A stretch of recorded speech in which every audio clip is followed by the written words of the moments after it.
one could argue should never have been made. And then there are others that are so bad that they're good. However, there's a sweet spot that certain films fall right into where the concept is interesting and the acting is interesting.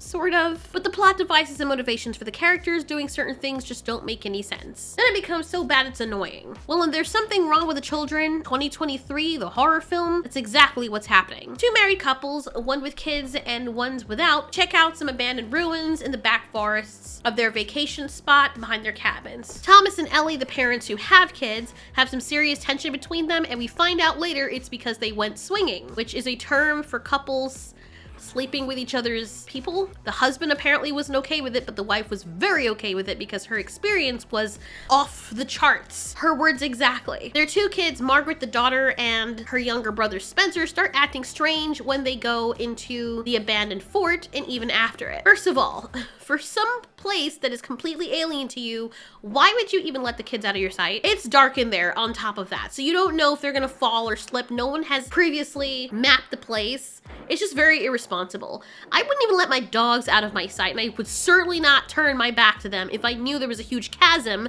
into which they could fall. I also would not let them get that close to it without holding them, because you don't know if those rocks are fortified or how sure the ground is. Really young kids can be pretty stupid sometimes and are very accident prone. I know that their parents love them, you know, but it's not like it's their first time. They have two of these things, so whatever mistakes you would have made with the first one, you should know by now not to make those mistakes. But anyway, the majority of the movie's opening scene consists of just the couples talking to each other and discussing the idea of childbirth and raising children. When people who are strongly in favor of having children try to push the idea on you when you're of legal age, where you and your husband or your partner agree to not have children, it irritates me to no end. I don't know why, but it really does aggravate me. I seldom hear those who don't want children try to dissuade those who do from having children. It's always the reverse. It's extremely annoying, which is likely why when some people get married and have children, the individuals who don't have children stay away from them because their life is consumed with the children. Their friends, I mean. That's good, you know, because it's biological. Their instinct to all of their identity just becomes absorbed in their offspring, but then they try to project an entirely new parent and child having lifestyle and perception upon you. Then, if you do have them, you mess up and something happens to your kids, they're the first ones that would say, well, if you weren't ready for kids, why'd you bother having them? Dude, I don't have them because I don't want them. Why would you want me bringing individuals into this world that I don't want? It's super annoying. It's like someone getting a dog who doesn't want dogs. Anyway, Ellie, the mother, notices that her husband's been acting weird ever since the foursome. Apparently her husband and the wife of the guy she was with were not really into it or into each other and had just been watching Ellie and this dude do their thing. Did you guys actually? Oh, we fucked. Oh! Did you finish? So I told Thomas that I faked it. Off the fucking charts. Okay, Kyle. Yeah. It's a very awkward situation. It's crucial to ensure that both individuals in a relationship are comfortable with exploring new experiences, such as engaging intimately with other people outside of the relationship. It's also important to check in with one's partner regularly to ensure they're okay with it. If not, it can lead to one partner feeling forced into something as an ultimatum to keep the other person happy, which can be detrimental to the relationship. And that's the way that Ellie's husband made it sound. Anyway, the child-free woman, Margaret, offers to help out her friend Ellie, the mother, by offering to babysit her kids so Ellie and her husband can try to rekindle something. I guess the husband feels as though he's not adequate anymore because that guy his wife was with did a better job seemingly. Must haunt him for the rest of the marriage. He reminds me of someone I can't remember where I saw him from. Anyway, unfortunately for Ben and Margaret, the child-free couple, they wake up to find that the kids they were supposed to be responsible for are missing. Ben goes back out to find them because they did mention, or the little boy anyway, mentioned that he wanted to go back to the shining hole place in the abandoned fort. Even up until that point, the little boy Spencer has been acting pretty weird. By the way, these kids are not good actors. Some people may find it unkind to criticize child actors, but they're not that young. They're at an age where if they've chosen to pursue acting, or their parents have or whatever, they're expected to have developed a certain level of acting skill appropriate to their age. I can fill many pages of very young actors, even younger than them, who have done a better job than many adult actors that are in Hollywood at the moment, and even Korean cinema. So bad acting as a child is not an excuse. It's either your child has talent and can do it or can't. And the ones in this movie, there's something wrong with the children, cannot. It really feels as though they're just playing a role, and I know it's ironic because they are, but it's not supposed to translate like that on screen when you're watching them. It doesn't make them very believable and honestly just makes them very annoying, and it ruins the immersion for me of thinking that whatever is happening with them is actually real. After Ben finds them indeed in the abandoned fort, peering over the big hole that they were looking over previously, to his horror, they jump inside or just like fall inside of it and break their bodies on the bottom. Now, they could have gone somewhere with this after Ben comes home, not knowing what to do. You see that his head's spinning, he doesn't know, he just watched his kids just off themselves in front of him. And he's trying to just process what happened and about to tell his wife the horrible tragic news when surprise, surprise, out pops the children as if nothing happened and they're already at the cabin. And throughout the movie, the intense green tinted cinematography and the rock ballad, which clearly is meant to be a throwback to the 1980s horror films, truly turned me off. I can't imagine.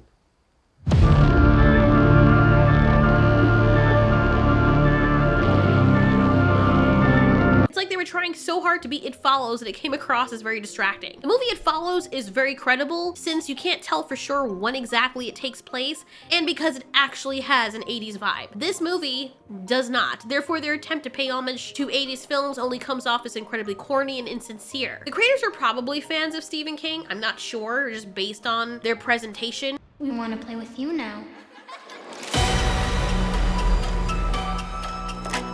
I'm gonna take a guess, and it seems to be the case if you consider that this is the same theme that seems to fall across all of the horror movies made from Stephen King stories, but it just feels like it falls really flat here, or it just doesn't belong altogether. The problem with this vibe is that it doesn't really align with the theme of the story, or the dialogue of the movie's characters, or the exposition, or how the entire thing plays off. It just doesn't fit. The rest of the movie, we have the kids being different, changelings of some sort, and Ben being the only one who knows that they're not really the kids, and him constantly looking crazy, unstable, and erratic while the kids mess around with him and let him know that they're not actually the kids, but not anybody else. But the way it's executed seems more like a satire and an episode of some kid cartoon like Tom and Jerry, where Tom tries to tell his owner that the mouse is the one responsible for all the mayhem, only for the mouse to try and pin it on him and everyone laughing when it really isn't funny because who was really rooting for Jerry? Let's be honest. If you were, you're a sociopath. Oh, sorry. Hey, she was gonna put the, My hand, you hurt my hand. Jesus Christ, man, what's wrong with you? They look really stupid. See, Ben is just acting crazy. Instead of sitting down and talking to the parents about what he saw, which wouldn't really amount to anything because even if he doesn't say anything for fear of being seen as crazy, he still looks crazy, acting the way he's acting. But I would have at least thought he would have tried to find a way to explain it. Is that what you're saying? That my kids were gonna make me overdose? Just breathe, okay? Take a breath. This whole thing just seems so pretentious. And I guess it's the way it's shot and the score that's used, but I think what really hammers it home into breaking the immersion of feeling unrealistic is the way the kids look at him with that stupid expression. Ugh, it's so stupid. While the film's concept is decent, the execution is lacking, and the movie could benefit from a complete overhaul or reimagining in my opinion. Just scrap the whole thing, keep the concept, but get a different director and a writer to put it together and try again. Later on in the movie, after this cat and mouse trying to frame Ben game, the younger child Spencer puts on this act like he's dead, which ruins his mother completely, and then they all blame it on Ben without any evidence whatsoever just because the little girl pointed at him when they asked how did this happen. This movie is set in the future, is it not? If Ben was really concerned about how the kids were acting, why wouldn't he always have his phone recording? I mean, there was ample time for him to do this and several chances he could.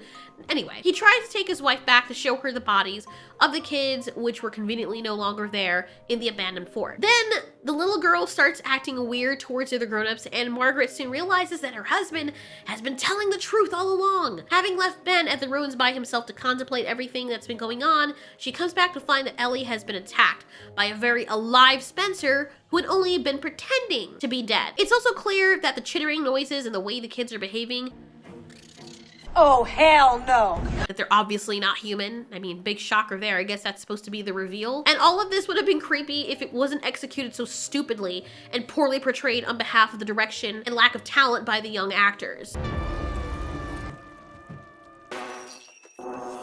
And why is it that in every shot where it's clear that the kids are some other praying mantis alien thing, that they only show the shadow looking like that, but we never actually get to see them doing that? They consistently do it to the point where it's grating and cliche. Even the park ranger and the whole situation surrounding the boy's death is so unrealistic. Fucking children. We need to get into your truck right now. All right, ma'am. Why don't we go inside and you can just show me what... I'd be right happy. The mother and the father had called and said that Ben apparently killed their son.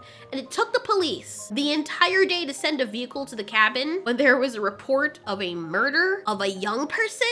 And when they finally get there, they send one lone female park ranger all the way there at night. Seriously. And then what makes it worse and starts to put the movie in an annoying territory is not only Margaret speed walking / jogging as though urgency is of no concern, but when Margaret gets the keys for the SUV, and when she has them in the car, ready to open it, all she has to do is turn it and go in and lock the doors. But instead, she decides to take the extra time that she could have used to get in the vehicle right away and crawl under it for the sake of drama, I guess?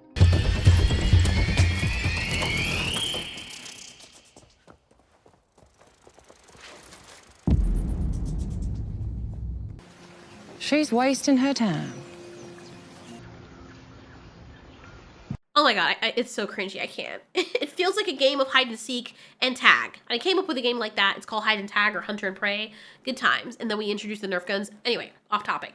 It feels like someone took that game and played it while recording it and decided to put like a story around it and add sound effects and be like, wouldn't it be cool if this was a movie? Maybe little tiny kids get enjoyment out of this, but I don't see it resonating with a very wide spectrum of audience who actually want to watch something to feel afraid. Also, Margaret had her phone this whole time. Why did she not call 911?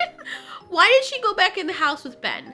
Why didn't she leave as soon as he started talking crazy, knowing that there were things out there that actually could rip human bodies apart? I don't know what you are, but you're not Ben. You'll see. Oh my god, this is so aggravatingly bad. I feel like I'm watching a discount version of Vampire Diaries or one of those types of shows.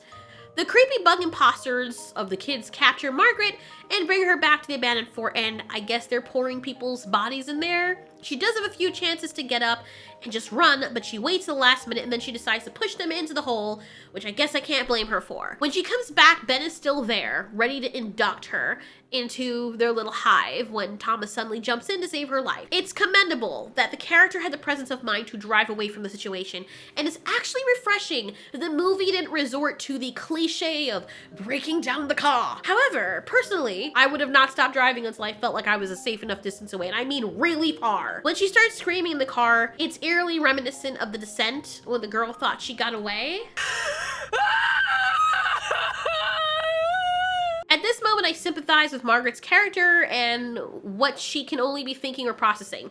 But then the kids that she pushed into the hole not long ago come strolling out into the road in front of her with Ben in hand. I'm pretty sure she's never gonna want children, which honestly would have been more meaningful and impactful if this character had wanted children, only to have this horrible experience of them being creepy little alien things and just traumatize her for the rest of her life to the point where she can't even look at kids anymore. So the movie ends exactly like this, with her making the decision to run them over on a conveniently very empty road and them just standing there waiting for her to run them over, and the scene cutting away before we're shown what happens next. Does she get away? Do they all turn into supersized bugs and kill the car? Do people see her and then she gets put away for killing them?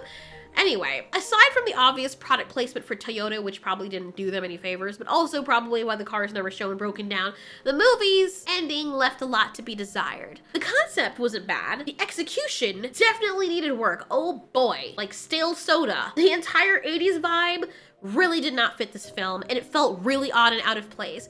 And while I believe that the film's concept and characters may have been highly intriguing and had potential to be, the execution of the movie was just stomped before it even given life, along with the unsuitable visual style that they kept trying to go for. All the creative decisions for this movie seemed to clash with each other to bring about a very discordant epic. The way that everything unfolded in this movie was very unsatisfying, and the back half of the movie felt rushed, as though the writers just gave up. There's no feeling of any conclusion or resolution to the story whatsoever. It was annoying how nobody else except Ben saw that there's something odd about the children. I mean, even in creepypastas, it's common for people to recognize when their pets or children behave differently after encountering something strange. In fact, the movie would have been far more compelling if it had been told from the parents' point of view. And I feel like that was a missed opportunity. Imagine being the parents of these kids and you let your best friend and your husband babysit them. We would see the point of view of you and your husband trying to rekindle whatever you lost during your foursome, if that's even part of the narrative anymore. When you go to get your kids, everything seems fine, but you, as the parents, notice that your kids are different because of course you would, you're their parents. Nobody knows them better than you do. From that point forward, you must deal with the horror of being pursued by your own children and the realization that there is something deeply wrong with them. You may even be forced to take drastic measures to protect yourselves and others from their dangerous behavior. See, that would have made for a more interesting movie. Anyways, it sucks because the concept didn't seem all that bad, but wasn't the greatest horror movie experience at all. Like, while I was watching it to watch it, but as it continued, I started to feel like I was wasting my time. Like, I wanted to see where it was gonna go, and then it just didn't go. It just stayed. Like I said, not the worst horror movie, but it felt like they were trying to be serious, and because they were trying to be serious, it just came off very satirical and like a wasted effort. I don't know. I really don't know how else to explain it, but it was very silly. I will go away from this movie and watch other things and not remember it. I will remember movies like The Grudge and The Ring and Sinister because those left a long-standing effect on me to the point where I'd be totally okay watching them again. It Follows. I have watched that movie a total of 3 times, and there are parts in that movie, a specific part, and you probably know what I'm talking about, that I just can't watch by myself. And I love horror. That's saying something. The whole concept was so well done, and by the end of the movie, you're left with this ending that's open to interpretation, not in the way that this movie did it, but in a way that makes you feel like, wow, the characters are okay, they're happy, they could have made... Did they though? And the danger, the element of danger and not knowing what this thing is still there. Yet, it was taken very seriously, and it delivered on that sincerity. This movie failed in that regard. If you don't know what I'm talking about, you need to watch the movie It Follows without any trailer. Just go right into it. Oh boy, it will freak you the hell out. The way that they do the score, they do the whole 80s vibe too, and it's one of the best horror movies I have ever watched in my entire life, and that's saying something. Thanks so much for watching. This has been Ulturi. You ask, we answer.